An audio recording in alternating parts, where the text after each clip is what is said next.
podcast Posma. Salam silaturahmi, Posma. Selamat datang di podcast Posma.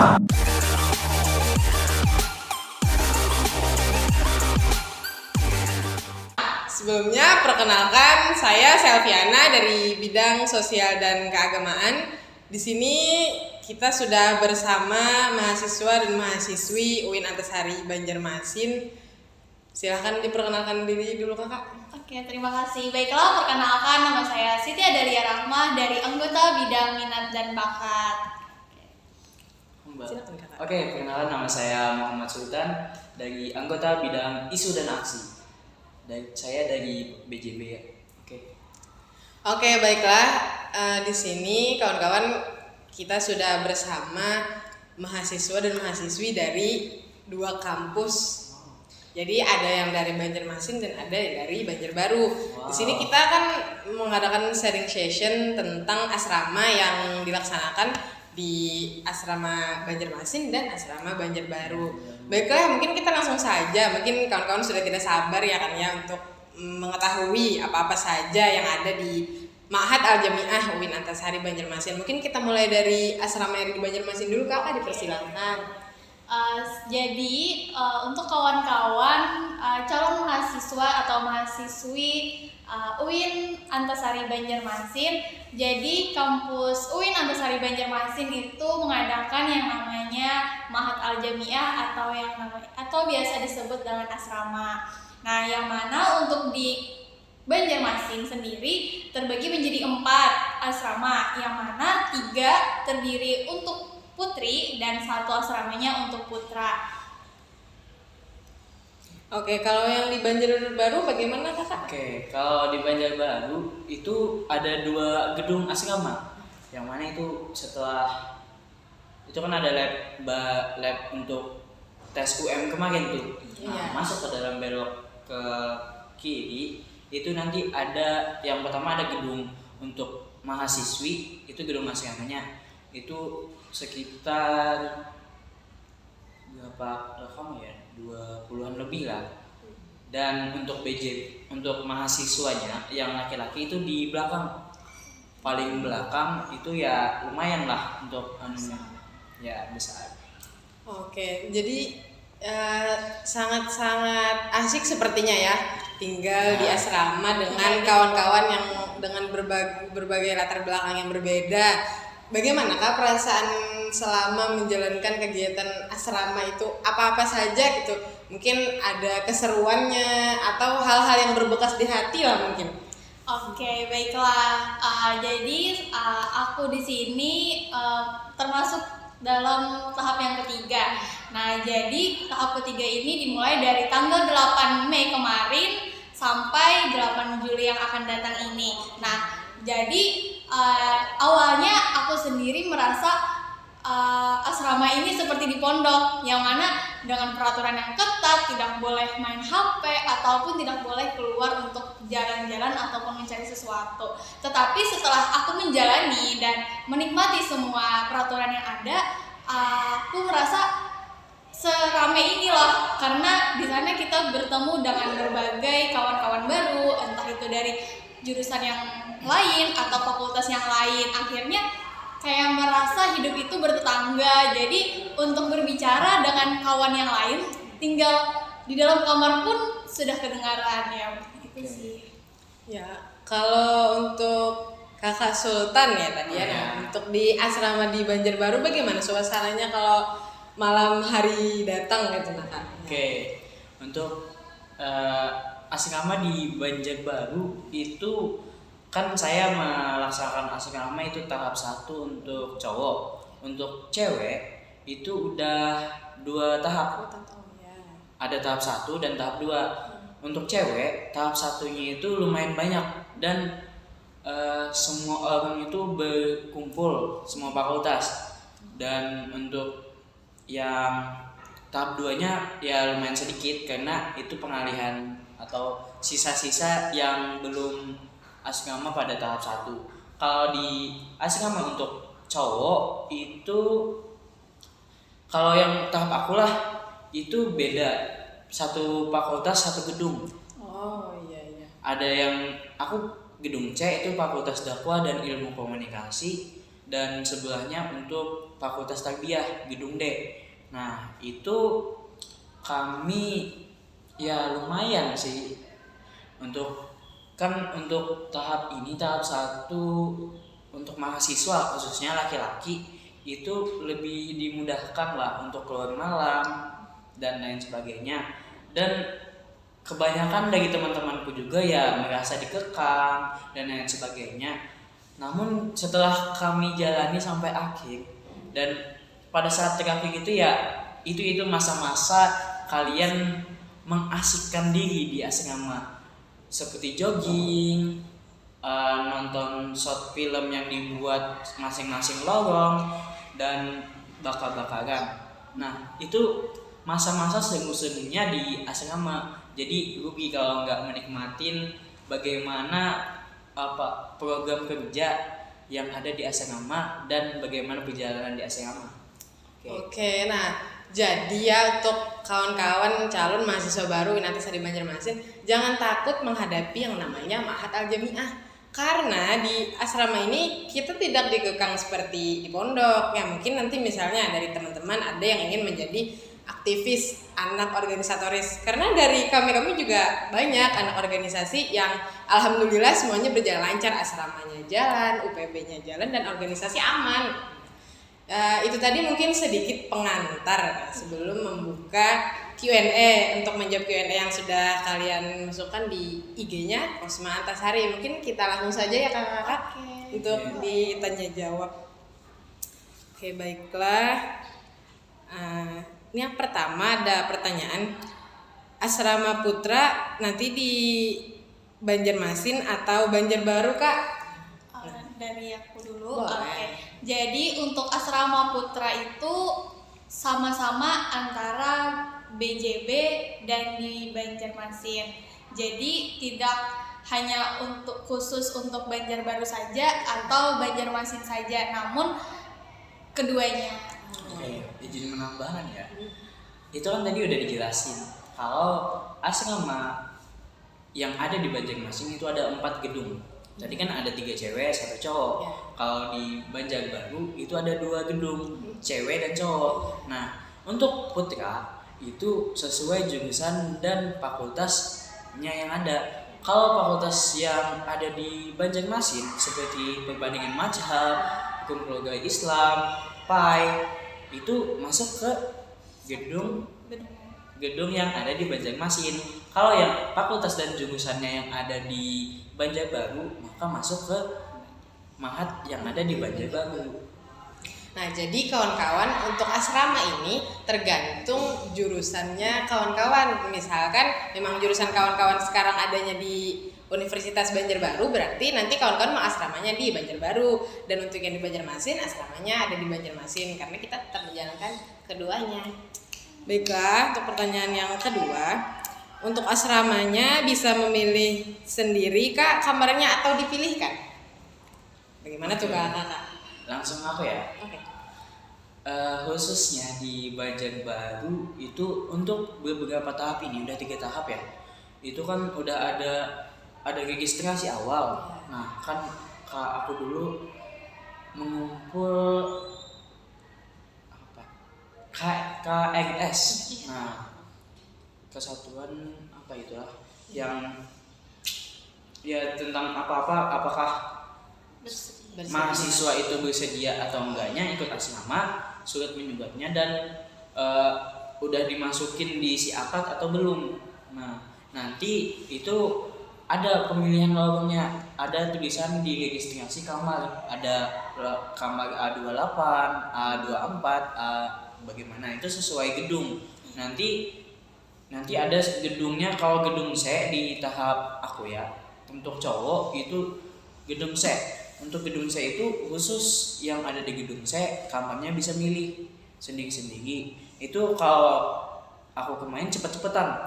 Kalau mau ngambil yang aman dan nyaman ya harus mendatangi asramanya terlebih dahulu, melihat situasinya. Kalau aku dulu survei terlebih dahulu dan aku tentuin kamarnya yang mana yang enaknya.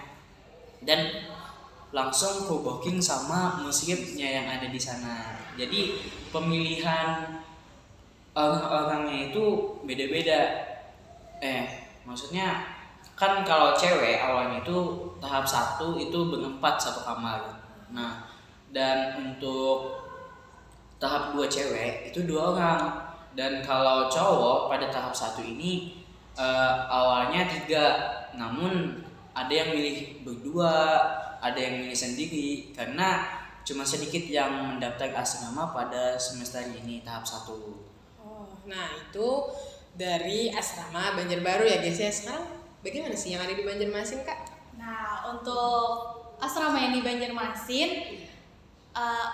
untuk tahap aku sendiri atau angkatan kami sendiri itu terbagikan menjadi 3 tahap nih guys. Nah, terus waktu tahap aku, tahap ketiga itu kami disuruh untuk mengisi link.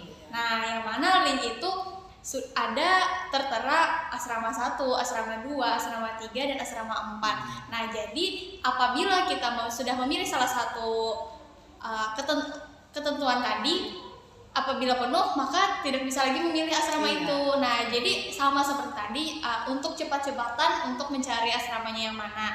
Dan untuk lorong, karena aku memilih asrama 3, nah jadi waktu ke sana dan langsung ada registrasi nih, ada kertas, terus ada di samping kertas ada nama dan juga nomor kamar. Jadi ketika nomor kamar itu sudah diambil, maka itu tidak boleh lagi untuk diambil.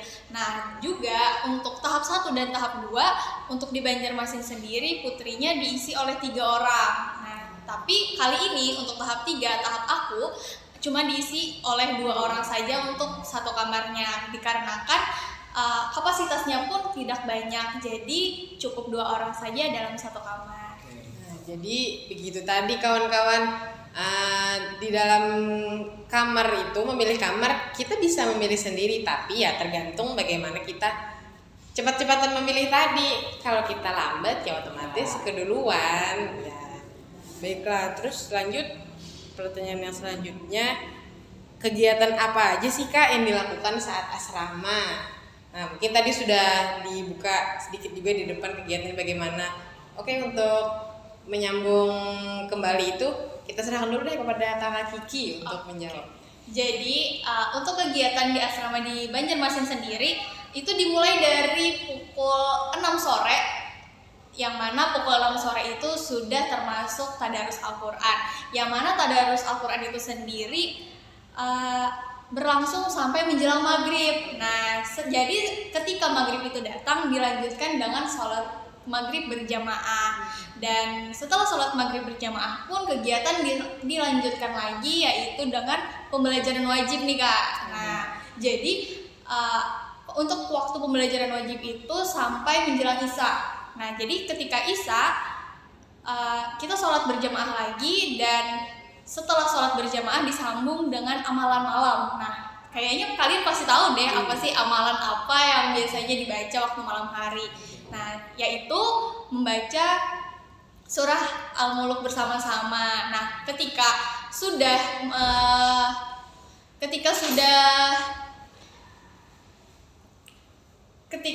membaca surah Al-Mulk itu, kawan-kawan sendiri diperbolehkan untuk keluar pada asrama, yang mana jam batasnya itu cuma sampai jam 10. Nah, jadi terserah kawan-kawan entah mau makan atau mau mencari sesuatu itu diperbolehkan, asalkan kembali sebelum jam 10. Nah, terus dilanjutkan lagi untuk kegiatan subuh. Nah, subuhnya itu sendiri ada sholat tahajud nih Kak.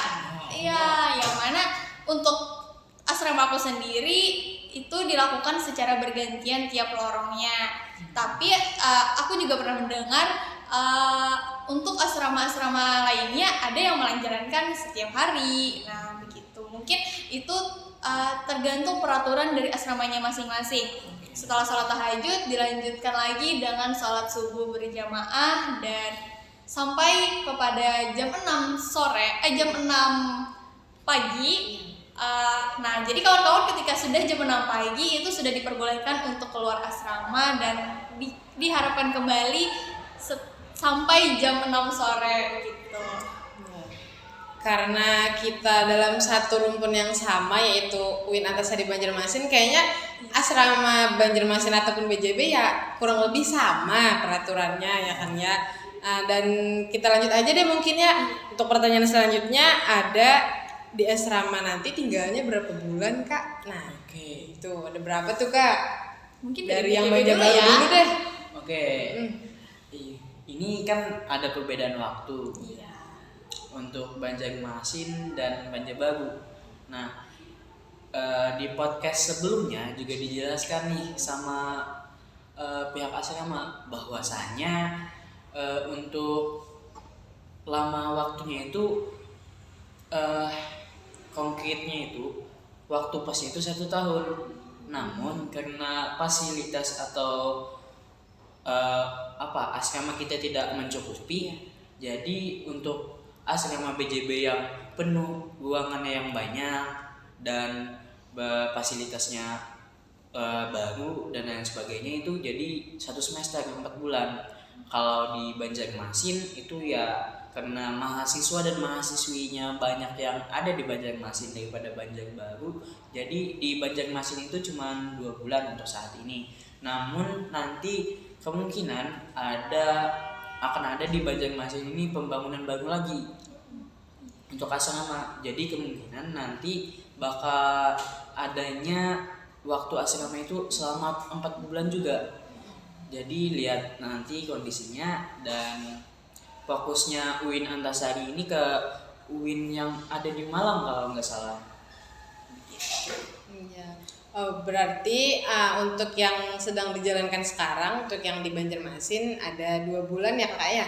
Iya. Untuk yang di Banjarbaru ada 4 bulan. Nah, cuman untuk kedepannya kabar-kabarnya katanya kita akan melakukan pembangunan lagi, dan kemungkinan waktu asramanya akan bisa meratakan menjadi 4 bulan. Kawan, kita lanjut kepada pertanyaan yang selanjutnya. Kalau misalkan hari libur, misalnya hari Minggu atau tanggal merah, apakah boleh kita tidak berada di asrama? Bagaimana kakak-kakak jawabannya? Oke. Mungkin ini adalah pertanyaan-pertanyaan bagi mahasiswa-mahasiswi yang masih nggak tahu nih bagaimana sistematis asrama yang bagaimana. Oke. Untuk hari Minggu atau today Minggu lah, itu Minggu kan. Minggu itu kadang ada pembelajaran wajib. Iya. Kalau di Banjarbaru itu kan karena 4 bulan, jadi setiap bulan itu 2 minggu sekali kalau nggak salah itu ada pembelajaran wajib seperti setting goal,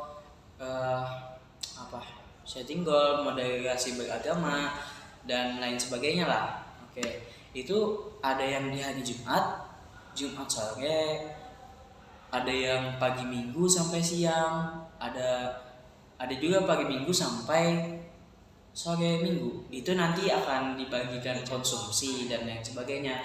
Kalau untuk perizinan dan lain sebagainya itu sesuai asrama masing-masing. Namun setiap asrama masing-masing itu cuman bisa mengambil dua perizinan. Namun di dalam 2 perizinan nanti ada dijelaskan oleh musrif atau musrifahnya nanti bahwa 2 perizinan ini bisa diambil selama seminggu ataupun selama beberapa hari saja. Jadi setiap gedung asrama dan sistematis bagaimana pengaturannya itu sesuai bagaimana kondisi dan bagaimana lingkungannya nanti. Seperti halnya di Banjarmasin itu semua asrama boleh keluar malam sampai jam 10. Kalau di Banjarbaru itu untuk sekarang ini cuman untuk mahasiswanya saja. Untuk mahasiswinya itu tidak bisa keluar malam karena ya lingkungannya kan masih baru-baru. Kan kabar-kabarnya di situ banyak yang begitulah, yang tidak diinginkan lah, dan itu wanita lah kan susah gitu. Kalau laki-laki ya gampang. Ya karena ya guys ya, kita sebagai perempuan sangat-sangat rentan akan hal-hal yang berbau-bau kejahatan. Jadi itulah pentingnya, karena itu tadi pihak asrama sangat-sangat melindungi gitu. Iya, sangat-sangat menjaga kepada kita semua. Jadi kalian tidak usah khawatir, kita akan menikmati masa-masa asrama. Apalagi pada saat-saat TKK kalian mau bebas dari asrama. Pokoknya ya jangan merasa terbebani ya guys ya untuk menjalani asrama ini, karena asal kita menjalankan dengan sepenuh hati, semuanya berjalan sesuai apa yang ada di ekspektasi kita. Karena mungkin ya Kak Kiki ya, untuk kata Kak Sultan tadi kan di Banjarbaru ada kegiatan wajib seperti setting goal yang wajib diikuti. Apakah itu nanti Kak ada sertifikatnya asrama ini, dan apakah itu penting untuk kita ke depannya? Nah, pertanyaan menarik nih. Jadi Nah, baik, pertanyaan menarik ya. Jadi sertifikat asrama itu sangat bisa mempengaruhi untuk pengambilan mata kuliah di semester selanjutnya. Ya, karena itu juga akan mempengaruhi loh. Dan itu pun ada nilai-nilai, entah itu A atau B atau A+, itu tergantung bagaimana sikap atau perilaku kita ketika kita berada di asrama. Jadi untuk kalian yang ingin mendapatkan nilai yang bagus ya kayak bersikaplah dengan bagus juga. Jadi sangat mempengaruhi ya. Nah juga di situ kan nanti dibagi ilmu, dibagi teori, dan kita bisa mengimplementasikannya dan kita mempraktekannya di dalam kehidupan sehari-hari. Apalagi kita khususnya UIN Antasari Banjarmasin dengan visi misi yaitu unggul dan berakhlak. Ya benar sekali kawan-kawan, karena yang pernah aku dengar katanya di asrama ini juga ada jajaran-jajaran presiden Mahasantriwati. Nah, jadi untuk kawan-kawan yang mungkin belum pernah berorganisasi, untuk di dalam asrama tuh dalam situ tuh kita bisa menjalankan yang namanya berbagai program kerja. Nah itu mungkin bisa diceritakan deh Kak, bagaimana sih? Oke, dari aku ya, dari Banjarmasin ya. Berhubung aku termasuk salah satu anggota dari organisasi itu, Presma, jadi kepanjangan dari Presiden Maha Santri atau Mahasantriwati. Nah jadi untuk strukturnya pun sama seperti organisasi ya, kayak dari ketua, sekretaris, ataupun bendahara dan jajaran di bawahnya. Nah jadi untuk kawan-kawan yang mungkin tertarik atau ingin melanjutkan skillnya dalam organisasi itu bisa menyalurkannya di sana, dan Presma itu sendiri juga memiliki program kerja nih Kak. Nah yang mana program kerja tersebut termasuk kegiatan wajib yang mana harus diikuti oleh mahasantri atau mahasantriwati. Nah jadi ketika mungkin ada waktu libur, nah jadi untuk kegiatannya tuh Kak bisa mempererat silaturahmi antar mahasantri atau mahasantriwati. Makin akrab ya Kak ya, karena tadi dari berbagai jurusan yang berbeda. Betul sekali. Supaya saling mengenal lah. Contohnya nih ya, salah satu program kerja yang ada di Asrama 3 ya Banjarmasin, ada program kerja bakar-bakar, nonton bareng. Nah, itu kan untuk menciptakan rasa kekeluargaan, untuk keakraban ya begitu. Jadi itu tadi kawan-kawan sangat keren ya kan ya, yang namanya menjadi seorang Presma. Jadi untuk kawan-kawan yang tertarik bisa dong nanti daftar ya kan ya. Siapa tahu di Banjarbaru ada sedikit yang berbeda dari Banjarmasin. Bagaimana nih Kak yang di Banjarbaru nih?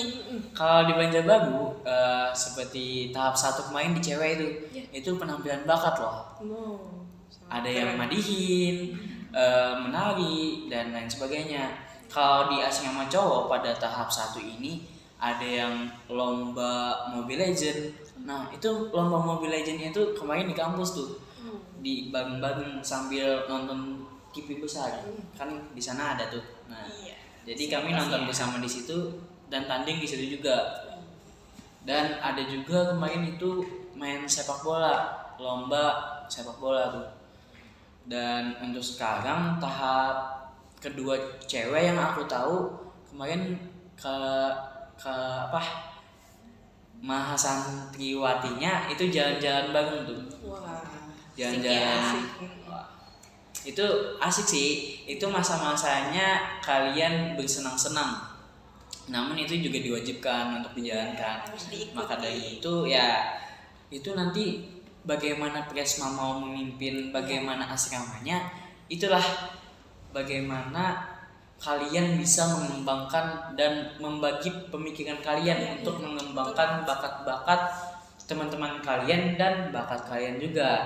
Disitulah kalian bisa mengaplikasikan yang kalian dapatkan di saat jenjang SMA dan kalian bisa konstruksikan lagi pada saat jadi Mahasantriwati ataupun Mahasantri di UIN Antasari Banjarmasin. Iya. Nah, jadi kawan-kawan, dari apa yang sudah kita dengar dari dua kakak-kakak hebat ini, yang dapat sendiri aku simpulkan, di asrama itu tempat untuk kita mencari keluarga, tempat kita menyalurkan bakat. Itu tadi fungsinya presma-presma yang dimana nanti akan diadakan lomba-lomba. Jadi presma-presma inilah yang akan menjadi panitia di dalam kegiatan ini. Jadi untuk kawan-kawan yang berpikiran mungkin ada stigma-stigma yang kalian dengar dari orang-orang, asrama itu begini, tidak sama sekali kawan-kawan, karena yang sudah kami rasakan asrama itu sangat mengasyikkan.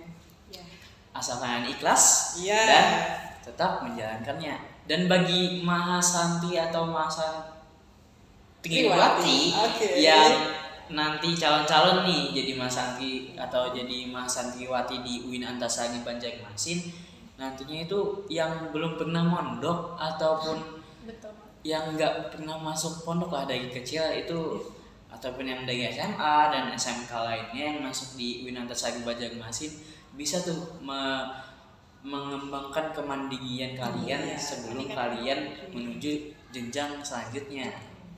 Berarti untuk khususnya ya untuk kawan-kawan kita yang belum pernah merasakan pondok pesantren, jadi di asrama ini kita juga merasakan bagaimana rasanya di sini gitu. Jadi untuk kawan-kawan yang akan menjadi Mahasantri dan Mahasantriwati, ya kalian harus jalankanlah apa-apa, harus dinikmati ya.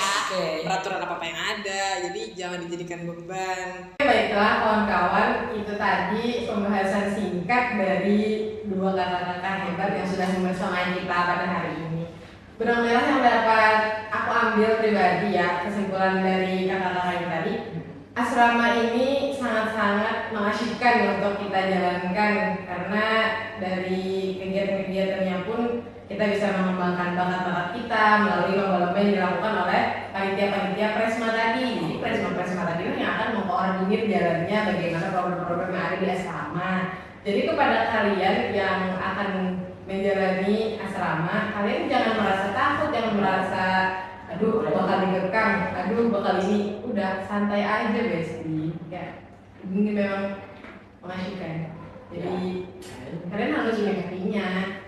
Nah, jadi kayaknya sampai sini aja perjumpaan kita kali ini. Udah cukup ya? Udah cukup. Ya. Iya. Kayaknya masih banyak pertanyaan deh. Tapi lain kali ya.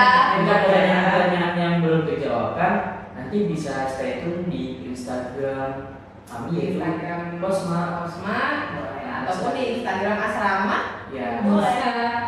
Kan ada tuh asrama, sekian asrama ini, asrama Wijaya, asrama itu ada tuh di situ. Stay tune aja di situ kawan-kawan. Atau kalian bisa juga tanyakan kepada kakak-kakaknya juga ya yang di grup-grup itu, insya Allah bisa jawab semua kok. Ya.